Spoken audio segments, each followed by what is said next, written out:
Our next topic is CDD, customer due diligence. Okay.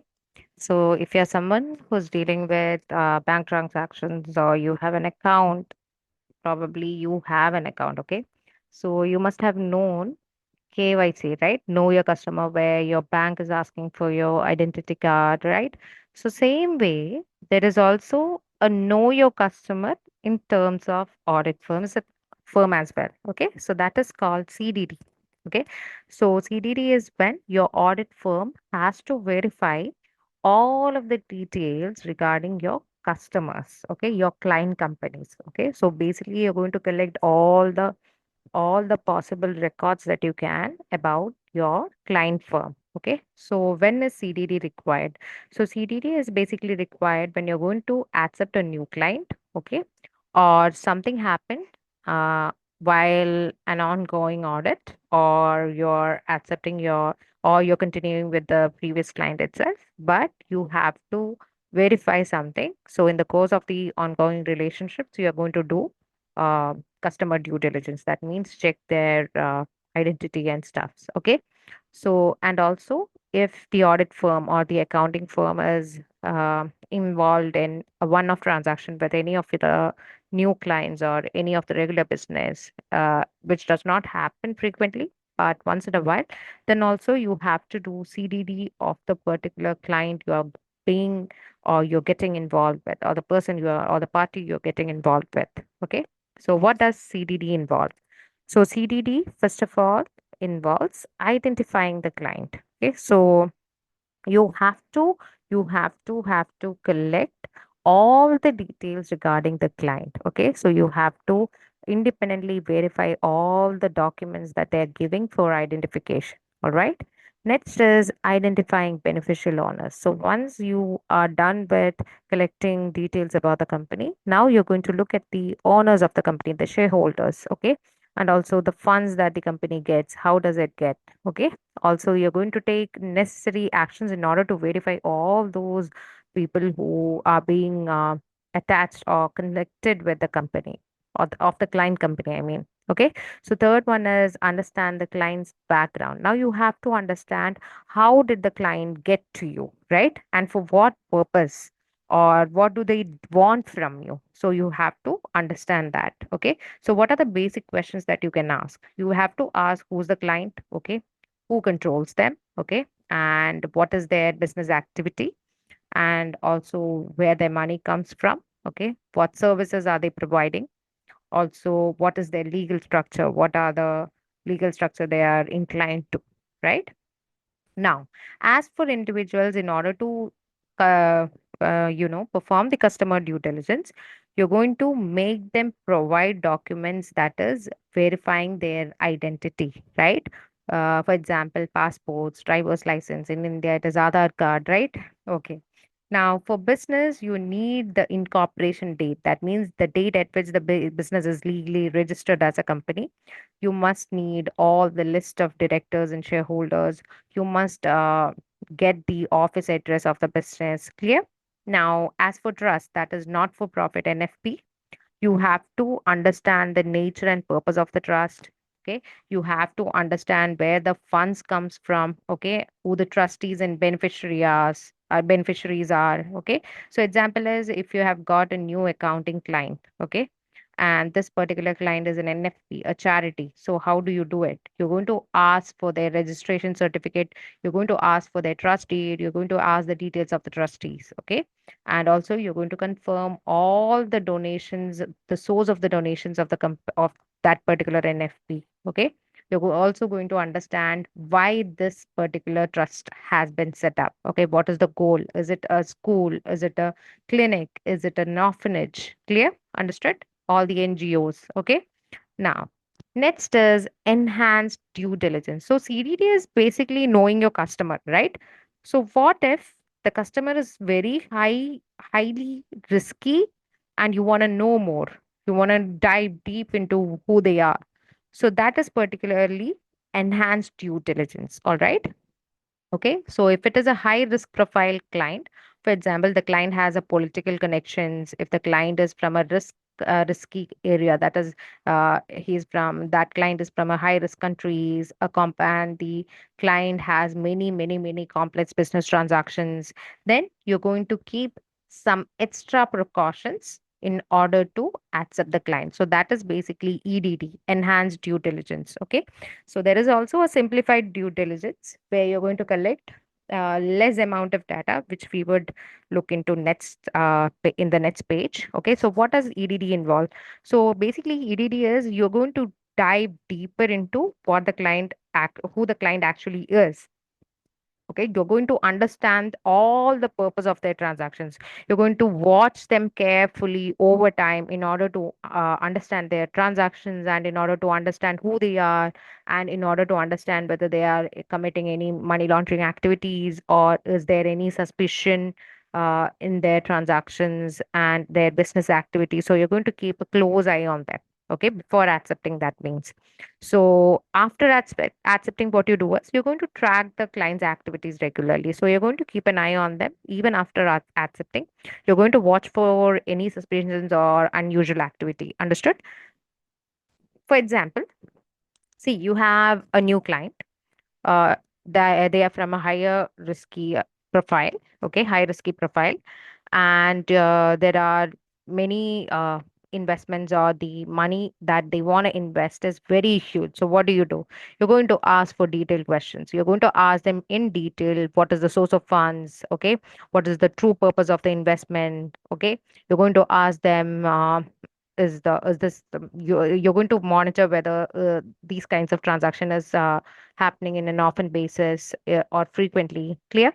Next is enhanced record keeping. Okay, so as a part of enhanced due diligence, you also require to keep records. Okay, now this is basically for high risk profiles. Okay, and this is actually an advantage on the point of view of audit firm, because it is going to protect you against any future claims that might happen. Okay, so this basically acts as an evidence that you have provided or you have gone through all the money laundering regulations. Okay, you have done everything. Okay, that means it's like a protection from anything related with the company, with the high risk profile companies, against any investigations that might happen later on. Okay, so what are the records you should keep? Basically, you should keep all the CDD confirmations. You should keep all the client transactions that you have went through. You should keep all the internal and external report of any suspicious activity that you have noticed from the client. Okay, so how long do you keep it? You are going to keep it for 5 years, and that 5 years would start from, first of all, if the client relationship has ended, then from there on till 5 years. Okay, or if the client transaction is ending today, then from today until 5 years. Understood? So any of the above, any of these two. Okay, next is reporting procedures. Okay, so there is always a legal requirement for you to report money laundering, right? Okay. So first of all the audit firms should have an MLRO in place. Okay. And who should report? If you are in an audit firm, if you are an auditor and you're auditing the companies, your client company, and come across something suspicious, you're going to directly go to the MLRO and report it. So what does the MLRO do? See, it is not like the MLRO is going to accept your report and then inform the FIU accordingly. No, it doesn't happen like that. It doesn't happen so suddenly. You're going to report to the MLRO, and MLRO is going to review the report. He's going to collect all the available information, basically evidence. He's going to decide whether or not this is a reasonable suspicion. If it is reasonable, then the MLRO is going to report it to FIU. Okay. And FIU is basically a body of NCA in UK, that is crime branch. Okay, national crime branch. What goes into MLRO's report? What all would be there? So in MLRO's report, there would be a suspect, basically. So that suspect's name, address, date of birth, nationality, also the IDs that have been taken for CDD would be there. Also, any suspicion activity that they have committed would be described, and also plus any other helpful information which supports the report. All right. So it is always important that uh, all the suspicious activity should be reported. Okay, no matter how small it is. no matter whether it is serious or not, no matter it is a low value amount, because the money laundering in itself is a criminal offense. So it doesn't relate to money, it doesn't relate to nature, it just has one question: whether or not it is money laundering. If it is money laundering, you report it. That's it. Okay. Now, this is something that should be there in previous page, that is before EDD. So this is simplified due diligence. So CDD, if for a lower risk profile clients, you're going to do it on a fewer checks, okay? Then that is basically simplified due diligence, okay? So here the checks are very few. That means you're not going to dig deeper. Okay, but you're going to make sure KYC is done, that is entities identity is clear. Okay, purpose is cleared. If it, for example, it is done for local government, which is very popular, local government department, which can be very popular, and you know that they are authentic, right? So you're not going to dig deeper. Okay. Anyway, the basic rule of KYC is that whenever you are being approached by a client, you're going to tell them that you need certain identification records so as to establish verification. Understood? Okay, next is anti-money laundering policies and procedures. Okay, so in order to ensure that all the procedures and policies are working properly, the firm must actually regularly review, recheck, review, improve, take suggestions, etc., in order to keep the AML procedures up to date. All right. So what should be done? MLRO or and the senior management actually should monitor all the AML policies. Okay, they should ensure that it is working perfectly, it is effective, it is efficient, right? So if there is any inefficiencies or if there is any problems that is noticed, they should improve. Okay, they should also collect employees feedback and also make improvements accordingly. Okay, if there is any changes into ML systems that is being imposed, it should be made aware to all the employees. The employees should be trained. Okay, if there is and also for regarding AML program, there should always be an independent review, and this independent review shouldn't always be someone from outside the company. It could be an internal audit system, okay, or a compliance auditor or a quality team who can look into it. Okay, management and MLRO should always and always be stayed updated. That means they have to be up to date regarding all the new rules and regulations in the country. They should learn from their own experiences, right? So each company has a different nature of conducting their activities, right? So what works for us may not work for them. What work for them may not work for us, right? So that is the deal. So based upon your company's complexity, you're going to change the AML rules and regulations. Okay.